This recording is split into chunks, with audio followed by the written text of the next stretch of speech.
দেশের বিভিন্ন জেলায় চলছে মাঝারি থেকে তীব্র তাপপ্রবাহ। খরতাপে পুড়ছে শহর জনপদ। গরমে হাঁসফাঁস করছে মানুষ ও প্রাণীকুল। জরুরি প্রয়োজন ছাড়া ঘর থেকে বের না হওয়ার পরামর্শ দিয়ে চিকিৎসকরা বলছেন, এই সময়ে বেশি বেশি পানি ও তরল খাবার গ্রহণ করতে হবে। এদিকে তীব্র গরমে ডায়রিয়া সহ নানা রোগে আক্রান্ত হচ্ছে শিশু ও বয়স্করা। প্রভাব পড়েছে কৃষিখাতেও। তীব্র তাপদাহে পুড়ছে সারা দেশ। সূর্যের প্রখর রোদে নাকাল জনজীবন। চুয়াডাঙ্গায় বয়ে যাচ্ছে তীব্র তাপপ্রবাহ। জেলায় বুধবার থেকে টানা ৩ দিন দেশের সর্বোচ্চ তাপমাত্রা রেকর্ড করা হয়েছে মৌসুমের সর্বোচ্চ তাপমাত্রাও। শ্রমজীবী মানুষের ভোগান্তি বৃদ্ধির পাশাপাশি এর প্রভাব পড়েছে কৃষিতেও। অটো তো চালান যাচ্ছে না, শরীরের চামড়া পুড়ি যাচ্ছে অনেক। প্রয়োজনীয় কাজ ছাড়া আমরা কেউ বাইরে বেরাচ্ছি না এখন।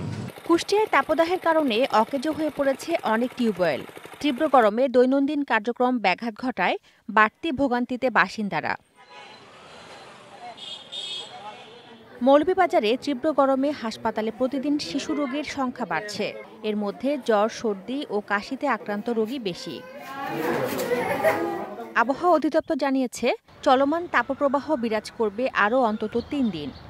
রাজশাহী এবং খুলনার দিকে ওই জায়গাগুলোর টেম্পারেচার ৪০ বা তার বেশি আসতে পারে। দিন এবং রাতের তাপমাত্রা আরও একটু সামান্য বাড়তে পারে। ৩ দিনের পূর্বাভাস যেটা দিলাম, বেশিরভাগ সময় দেখবেন সিলেট ছাড়া তেমন একটা বৃষ্টির সম্ভাবনা নাই, অথবা সিটেকুটা, ময়মনসিংহ বা চট্টগ্রাম ডিভিশনে হতে পারে, তবে সেটা তাপমাত্রা তেমন একটা প্রভাব ফেলবে না। রাজশাহী ও খুলনার তাপমাত্রা আরও বাড়বে। তবে দেশের কোথাও কোথাও কালবৈশাখী ঝড়ও হতে পারে বলে জানিয়েছে আবহাওয়া office. Tazmim Mimu, DBC news desk.